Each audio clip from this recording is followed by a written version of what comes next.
Nos acompañan ahora, como todos los miércoles, nuestro querido Sebastián García Parra, el ingeniero, docente, investigador, socio director de IDATA. ¿Cómo andás, Sebastián? ¿Cómo andás, ¿sale todo bien? Que vino con Carlos Álvarez, el docente, además, socio director de IDATA además y docente de análisis de datos de la Universidad Ort. Bueno, Carlos, bienvenido, mucho gusto y como dicen los mexicanos, su casa de usted. Bueno, mucho gusto, muchas gracias. Bueno, está arriba de la mesa los temas vinculados en el marco de la elección, como no podía ser de otra manera, el marco de, bueno, qué rol, qué partido se juega en las redes sociales y la campaña electoral en particular en las redes, ¿no? Sobre ese asunto ya algo nos habías contado, Sebastián, sí.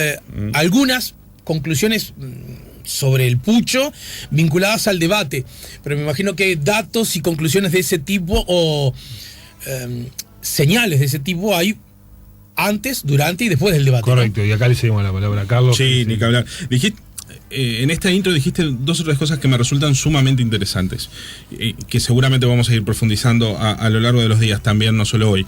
Pero primero, ¿qué rol juegan las redes sociales en el tema político? Hoy juegan un rol sumamente importante, sobre todo cuando pensamos que todos los candidatos, absolutamente todos, tienen una participación activa en las redes sociales. Claro. ¿Sí? Muchas veces tendemos a pensar que las redes sociales no son una representación de lo que sucede, y si bien puede que no sea una representación cierta, ¿sí? Pero suceden cosas en las redes sociales, hay una implicancia en lo que sucede en las redes sociales y además se traslada lo que sucede en las redes sociales a el día a día, digamos, que se cala de lo que está pasando en las redes sociales a los medios tradicionales, a la opinión pública, etcétera, etcétera. Sí, porque incluso aquel que, está bueno que lo digas de ese lugar, porque aquel que no consume, ni lee, ni está en los... En el también muy ecléctico mundo de redes sociales, porque según de qué redes, ¿no? Bueno, sí. Aún así, que es un número, puede ser importante, aún así prende Telemundo, prende Subrayado, prende Telenoche y lo que pasó en las redes lo recibe de algún modo, ¿no? Hoy los... o escucha La Mañana en Camino. O escucha La Mañana en Camino. Pero hoy los periodísticos, todos en general, se nutren un montón de lo que está diciendo el candidato fulano de tal, en qué fue lo que tuiteó, qué fue lo que compartió, qué intercambio tuvo, y eso pasó en redes sociales. Después, en Uruguay las redes sociales tienen una penetración enorme. Tenemos 90% de usuarios conectados a internet, tenemos 2,5 millones de usuarios conectados en Facebook. Este es un porcentaje seguramente subrayadamente alto con relación a otras naciones, comunidades, ¿no? Claro, pero me quedo solamente con el contexto de Uruguay. En un país de 3.400.000 habitantes, tener 2,5 millones de usuarios que estén conectados a Facebook, claro, no es nada despreciable. 800.000 en Instagram, 700.000 en Twitter, o sea...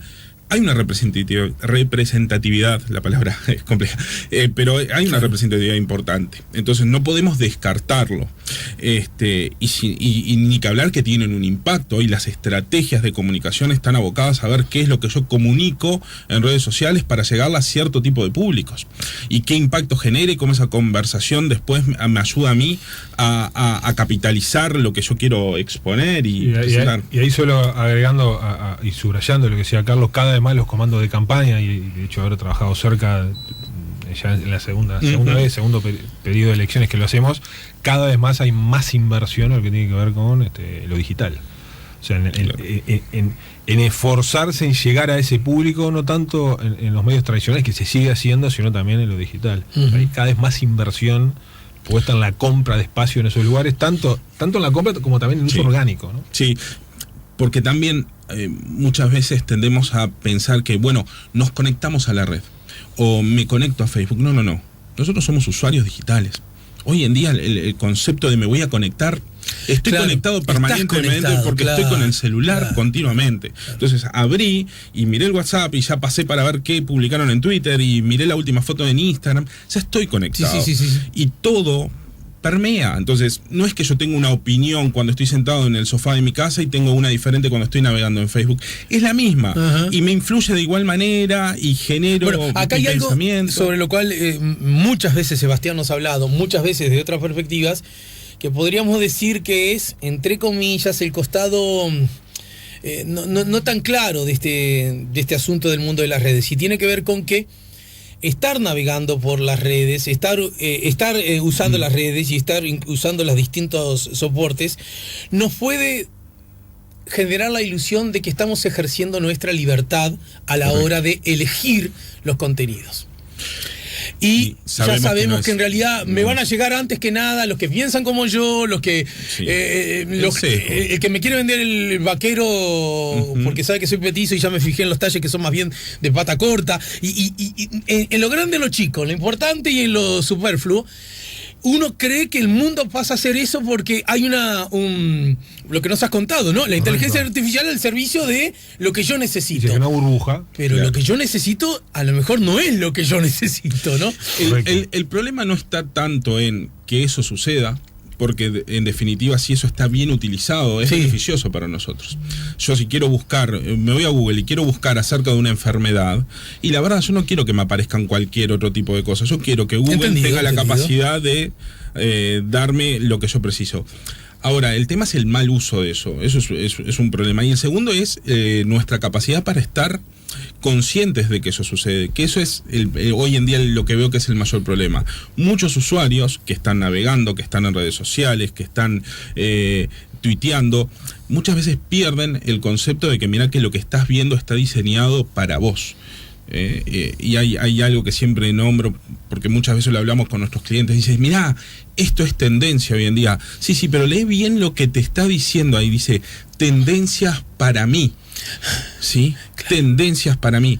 Y eso es muy importante. O sea, claro, es como que yo me ilusione con que muchas cosas llegan de Liverpool, mi cuadro de fútbol, y sienta, claro, cada vez tenemos más hinchas. Claro. Uruguay se está volviendo a Liverpool, ¿no? Somos medio país, no. Claro. Que el diputado del Partido de los Trabajadores entienda ahora que van a sacar 3 senadores. Exacto. Porque todo viene del Partido de los Trabajadores. Exacto. Y esa es la burbuja. De alguna manera vivimos ahí adentro y creemos, si no somos conscientes de ese tema, es que bueno, que nuestro partido está creciendo, que hay cada vez más más adeptos a nuestro partido, se están expresando en redes, y que las cosas que dicen nuestros candidatos son tendencias a nivel nacional. Exacto. En realidad está dentro de mi burbuja.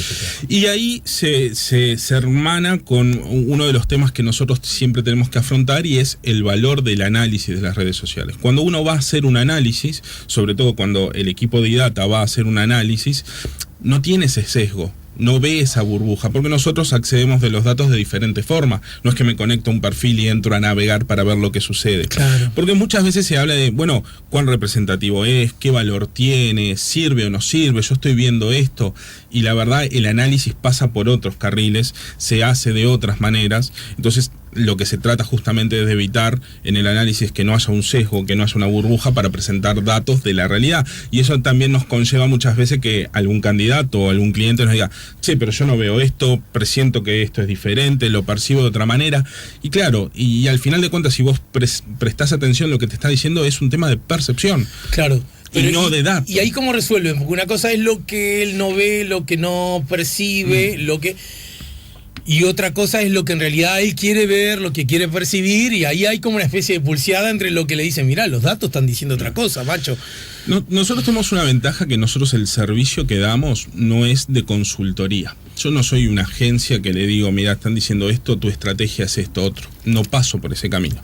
Mi labor es...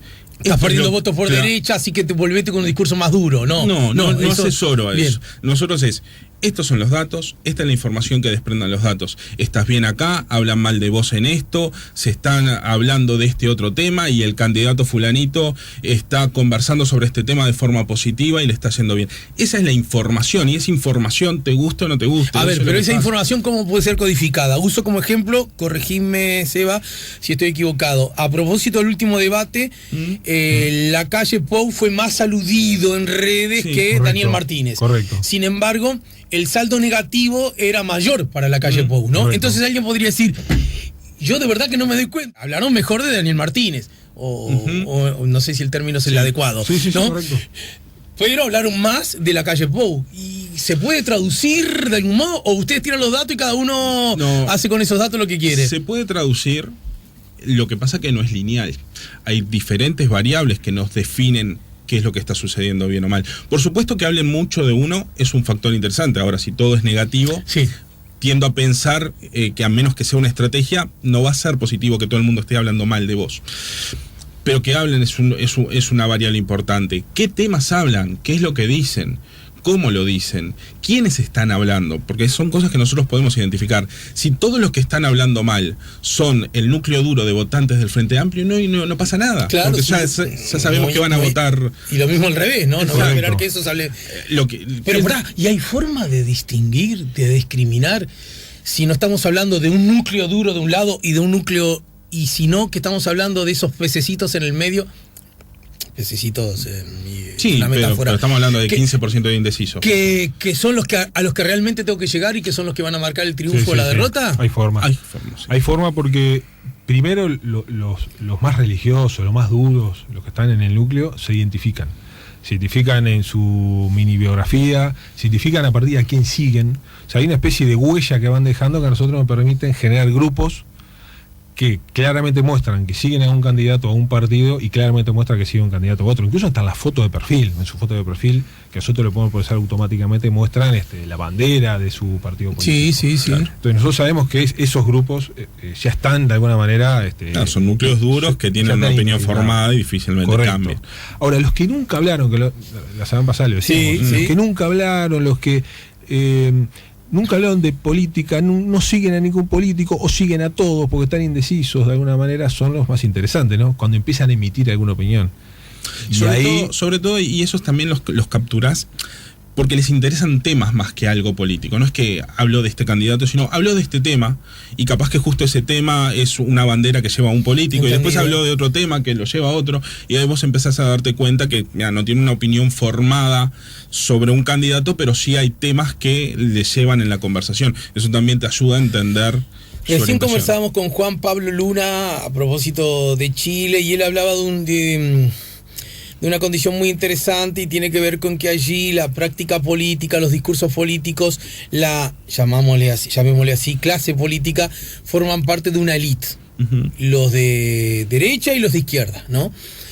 Que además se ve retroalimentada porque el voto allá no es obligatorio. Entonces termina siendo un asunto entre pocos. Daba un dato, entre las clases más altas el voto llegó al 78% y entre las clases más bajas al 40%, ¿no es cierto?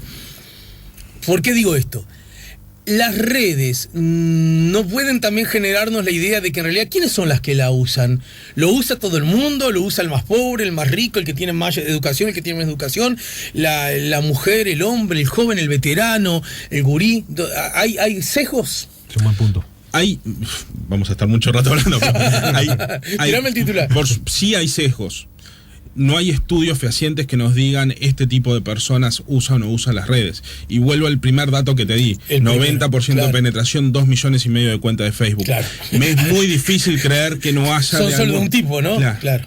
Entonces, no podés hacer paralelismos, pero sí podés tomar insumos de valor en función de los datos que hay para poder proyectar y entender lo que pasa, pero siempre teniendo ese reparo de que por supuesto que pueden existir sesgos, ni que hablar. ¿Dirían ustedes, de acuerdo a la experiencia, que los partidos políticos todos, por lo menos los más importantes, tienen ya entendidísimo el rol de las redes sociales y lo asumen con igual importancia? Trabajamos con los más importantes, trabajamos con todos, algunos tienen sus estrategias, piensan y demás.